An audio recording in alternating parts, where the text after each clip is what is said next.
how to wash, clay, decontaminate, polish, and seal in a very short time. Hi, I'm Ivan. And I'm Gary. And this is DIY Detail. Today I've got special guest Gary from That Detail Guy. How's it going, or brother? That Detail Shop. And Gary has run up against a life situation today. He got laid off from his previous employment. Yeah. And so now he's going to fall back on detailing a little harder than he did before. And Gary doesn't have a lot of experience with polishing. You're more of an interior guy. I love doing interiors. Yeah. It's always been my jam. So what we're going to do is show Gary how to wash, clay, decontaminate, water spot remover, polish, and seal in a very, very short amount of time. We're just going to do the front end of the vehicle. He can do the rest later, but we want to show you this in a very short lapse of time. Yeah. First, before we do anything, you'll need these. Gotta have the PPE. Love that. Yep. And they're red. They have to be red. It's part of our shtick. I love that. Yeah. So this vehicle isn't that dirty. We don't have a lot of accumulation on it. We don't have mud. It hasn't been off-roading. Okay. So what we can do is just apply rinseless wash to the surface. Okay. And wash it. Love that. Very inexpensive, available at any hardware store. Okay. Available online as well. Battery operated, so you don't have to pump like crazy. Oh, right. Now, that's not going to foam though, right? No. Okay. The rinseless wash, you can foam it if you want. Well, I'm talking about the sprayer. Is it capable of foaming? No. Yeah. Doesn't have the foam stuff in there. Yeah. And then you were saying that you can foam the rinseless also. Sorry. You can. Yeah. Maybe not the best use of it. Okay. But yeah, if you want to use it in a foam cannon, you can. Okay. Then you're going to take your sponge, Gary. Okay. And you want to squeeze it out till it's on the verge of dripping. Okay. So about like that? Oh, squeeze. Okay. Yeah. So, there we go. Yep. More? No, that's good. Okay. The idea of the sponge, what it does, it's lifting the dirt up off the surface. Okay. So as you're moving across the surface, you'll see that the surface is actually drier as you've gone over the surface than when you start. Okay, and are we doing like a crosshatch or just however? Whatever motion you like. Okay, so we do this right here? Yep. And then? Just back and forth. Okay. Yep.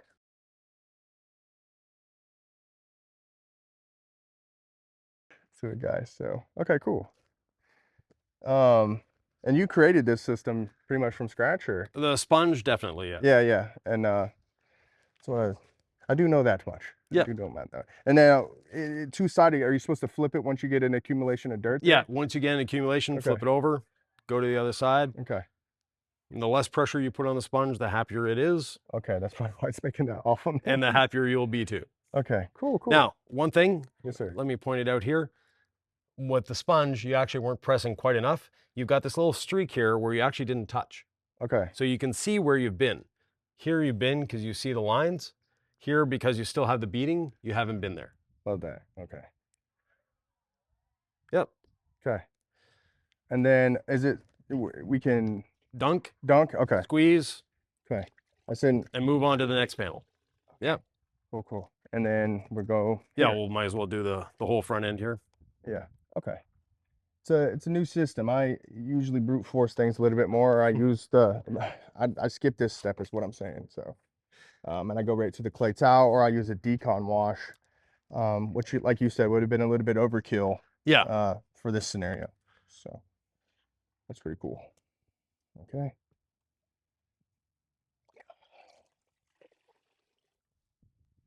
All right, and then we'll kind of.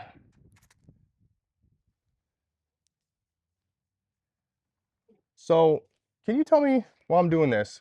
Yep. I've had some people try to explain to me before the big difference between waterless and rinseless. I know they're completely different. I haven't used a lot of rinseless. I don't have a lot of the techniques for the outside. So, let me just get this fender here. Yes, sir. So, rinseless uses a wet wash media. Okay. And a waterless uses a dry wash media. Yep. A rinseless, it's rinseless. It's two words. So if the car were dirty, we would have pre-sprayed just like you would foam. Okay. The rinseless on, let it dwell a few minutes, rinse it off, apply it again, then the sponge. Now, the big difference between this, the rinseless, and a soap is at this point, if we were just washing the car, we'd get out the drying towel, we'd dry it. We're done. Yeah. So a lot faster, a lot easier. So for someone trying to make money from detailing, this is something that helps. Now, our next step is iron remover. Yep. We leave the rinseless on the surface. Okay. We don't need to rinse that off. We take our quad fold towel and iron remover. Okay. So we're doing two things at once. And that's safe to do with your system. Yes, And it's designed this way. that's unique to you though, right? Yeah, pretty much. Because yeah, some people's systems aren't like that. No, a lot of iron removers will destroy the towel. Exactly. Yeah. So one spray on the surface, Okay. one spray on the towel. Where you sprayed is where you combine them, Yes, sir. and then we decontaminate. Love that. And you can hear the decontamination happening because this this hood is pretty dirty. Yeah, there's a little bit of contamination here. Yeah. This we don't wash our own cars too much. No. Um, So as we go, and you can see the lubricity, and like I said, your formula, you can tell it's just specially designed, of course. so as we go, we hear it less and less, Mhm. and I feel it less and less under the towel. Yep. How do you feel about, the people that say they do the glove test or the plastic bag test or all that, Is that something you ever taught? Yeah. So the plastic bag Mhm. has its disadvantages. One of them is the customer is not a detailer. Yeah. You're putting a plastic bag in their hand and say, touch the paint. They're not going to go gingerly touching the paint like this. Mhm. They're going to put their hand down. They're going to scrape that plastic bag across the surface. Okay. There's another way. Okay. The credit card. Love that. So the credit card, no pressure, and this is something hard. So the customer is not going to be digging in with it. Yeah. And it's audible, right? So they can not only audible, you can feel it too. Okay. Do I get to keep this one? Not that one. This. Yeah. Now, the other thing that very important, especially for the entrepreneur, Yes, sir. is now you have proof your customer can pay you That's true. because you're using their credit card, not yours. I like that too. I also thought on the other way, if you did it with a business card, because to get somebody to buy something, you put it in their hand. It's an old marketing tactic, right? So I was there. Yeah. How can we use this, right? Right. I love that.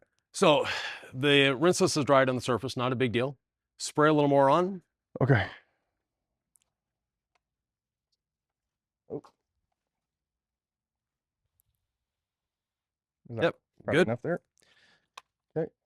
Then we go to another side of the towel. Okay. And so essentially what you're saying is you want that rinseless to stay combined with the iron remover. That's going to continue to give it, that lubricity. Yeah, a little more lubrication. So one spray on the towel, one on the panel. Yep. Where you, combine them. Okay. No pressure, move the towel across the surface. Okay. Certainly feel that. There's almost like a little bit of rainbow in there too. Is that from the rinseless? Yeah. That's a combination of both, actually. Love that. Yeah, you can definitely feel that. Cool.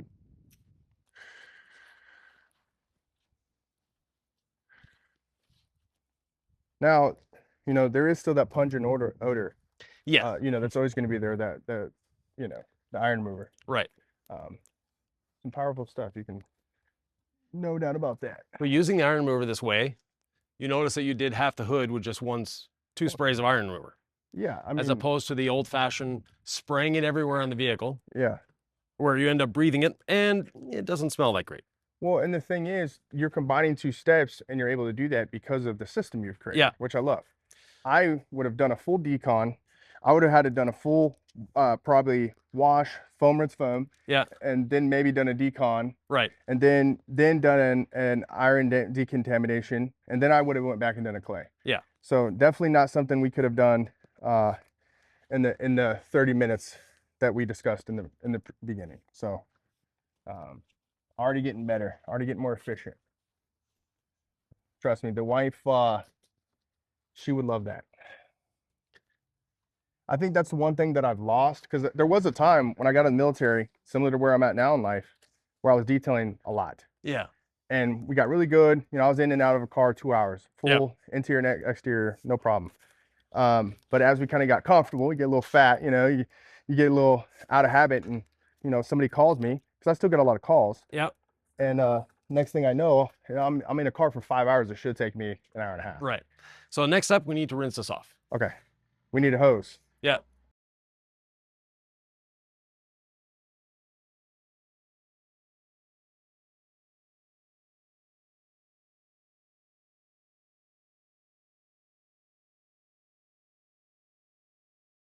So that was nice.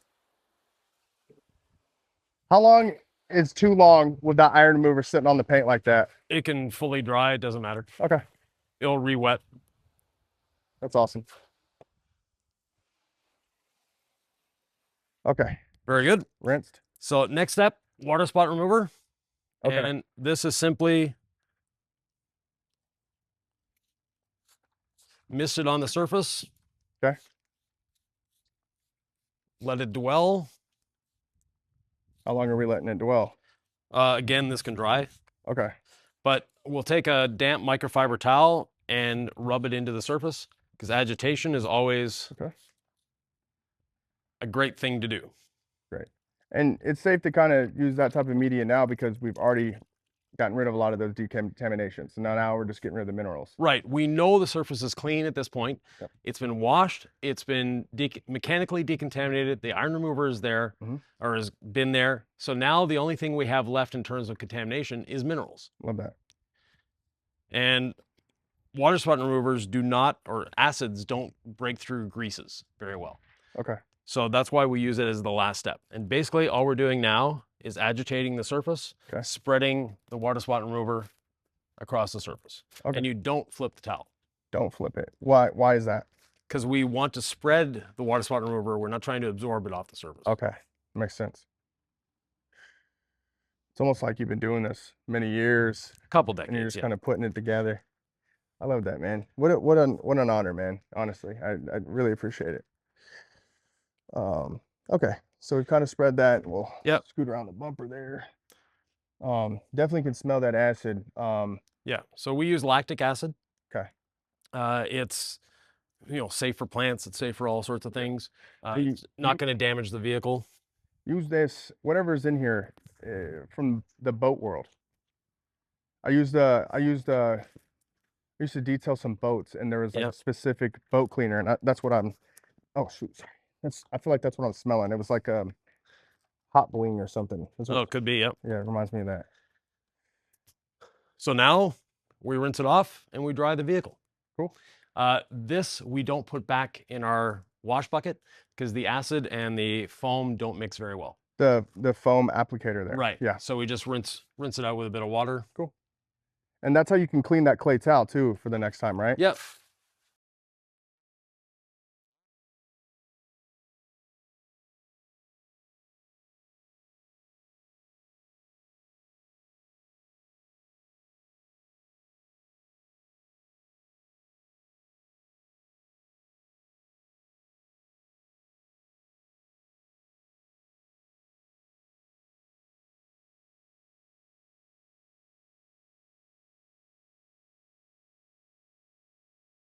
So next and last step is to dry the surface.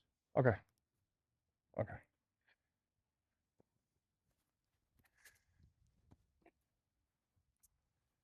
And these are fairly new towel here, right? We've had them for 3 years now. Really? Okay. It's really cool. I don't think I've used these before. Yeah, the micro twist loop is very different. They used to not be as good. It's lighter weight. Yeah. It absorbs very well. It doesn't snag things. Okay. Like emblems, etc. Yeah, that's very evident. And then is it still measured in GSM in the same way? Yeah, they're 1200 GSM. Okay. And is there a benefit in kind of the flex of going up to a 1400 and 1800? No. Yeah, these are just a different towel. Gives you a heavier towel. Yeah. Yeah, we stop ours at 16. I don't see a point in doing all the 23. Yeah. We'll leave that there. For the home hobbyist, it's great. Yeah. They like a nice, thick, heavy towel. Yep. For a professional detailer, I actually like a waffle weave myself. So now we have a clean surface. We do. We still have what looks like water spots. Oh, yeah. Because the etching. So what happens with a water spot, you have the minerals that cause the etching. We've removed that with the mechanical decontamination and the water spot remover. But the etching is still there. Okay. So a water spot remover will not remove water spots. It should be called a mineral cleanse in reality. And for that, we need to polish. So get out our polishing equipment. So Gary, with our system, we always start with a clean, damp pad. Okay. So we're going to take a couple sprays of rinseless wash on the pad. Okay. Then run it against the pad washer.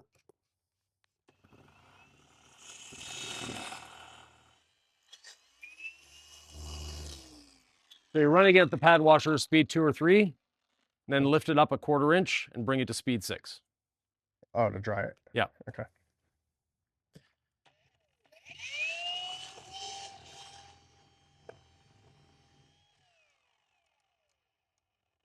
I like that feedback. Perfect. Okay. Now, our polish is in a sprayable form, gold standard polish. It's really cool. So with it slightly spinning, 1 spray of the polish, that gets the polish over the pad. What was the rationale for this? Just a little bit more economical, a little easier to apply?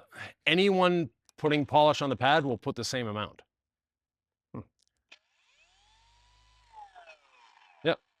So Easy. basically, if I tell you to put 3 drops on the pad, I'm cheap, they're going to be pea-sized drops. Yeah. Someone else, they might be grape-sized drops. Right. Some people, they might be grapefruit-sized drops. Yeah. Whereas this, one pull of the trigger, it doesn't matter if I'm pulling it, you're pulling it, or your kids are pulling it, it's the same amount. Okay. So we have 2 ways of doing a quick polish enhancement with a sealant. Okay. One of them is, and this is my preferred way, because it's not combining an all-in-one. All-in-one products, you always have the sealant fighting the abrasive and the abrasive fighting the sealant. They don't last as long. Okay. So the goal is to polish the surface.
Then from there, what we do is we take a rinseless dampened towel Okay. to emulsify the polish residue. And while it's still wet, 1 spray of Envy and dry the surface. Okay. So now we have polished and sealed the surface. And you can see the difference between the 2 sides there. That's ridiculous, man. All the oxidation, all the water spots, all the etching, it's gone. That quick. Yeah, so you can still see all the etching from the water spots there. When we come over to this side, it's nice and clear. And we didn't do a lot of work here. No. It's almost like you've done this a few times. Once or twice. So now you have on your pad, yes, the gold standard polish. I do. We're gonna add spray of Envy or 2. Okay. Now you're basically created an all-in-one. Okay. And you like it this way because they're not fighting each other in the bottle before. Is that Well, what you're yeah, saying? and also as a business owner, I don't want to give my employees choices. And if I give them a choice of having an all-in-one and a pure polish, Okay. and before coating they accidentally use the all-in-one instead of the pure polish, I'm screwed. Okay. So the reason for spraying this on the pad is simply now we've combined both. You won't have to use a damp towel to wipe it off. It'll be a dry towel and you're done. So Okay. as a very quick service, you can't promise any longevity because the abrasive is fighting that sealant. Okay. So the way I did it will last longer, Okay. but the 2 will give the same result looks-wise. Okay. So it's it's detailer's choice. Yeah.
Okay.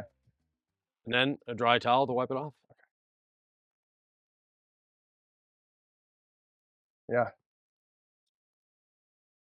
I like the smell too. It's a good smell. So yeah, what's going on here? Is this a dual action?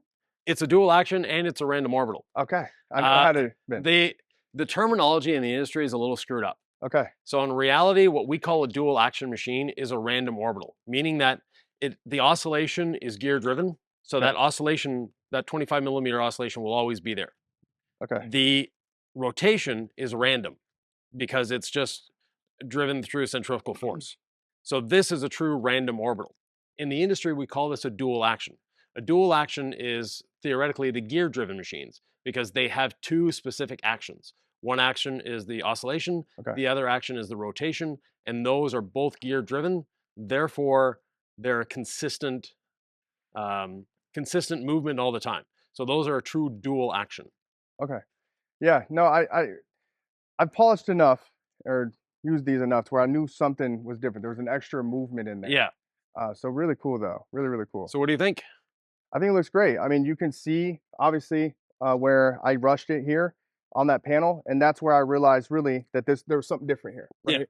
Because on mine, I would have been able to kind of feather it a little bit, but I was scared to push too much because I didn't. I Oh just yeah, didn't know the machine, you can stand on it if you want. not that I was going to break it, but the way I was always kind of taught is you just like let it do itself. Yeah, And exactly. when it started doing that, I'm like, okay, it's not rotating. I'm messing up, and No, that's when I so realized that there's something different here. yeah, the rotation is something that a lot of people freak out about when it comes to a dual action machine Hmm. or random orbital, but everyone calls them a dual action. Yes, So sir. yeah, basically it's only 5% of the cut. So as long the oscillation is what's doing 95% of the work. Okay. That rotation is only 5% of the work. Okay. So Yeah, and it's something I picked up when you were doing it, and yeah, then, you know, I was just very curious, and then I tried it myself, and I was like, I'm doing something wrong." But yeah, that's cool. yeah, What a system, simple, easy system. without a doubt. Yeah, a vehicle like this, 1 hour, you're done. So as a Yeah. professional detailer, you have that capacity to get results for your customer that they will like, Hmm. that you will like, that it's not overly taxing for you. It's nice and glossy, it's shiny. Yeah. That's what the customer wants. If you have any questions, comments, thoughts, or ideas, leave them below. And in the meantime, there's a video right here you might want to watch.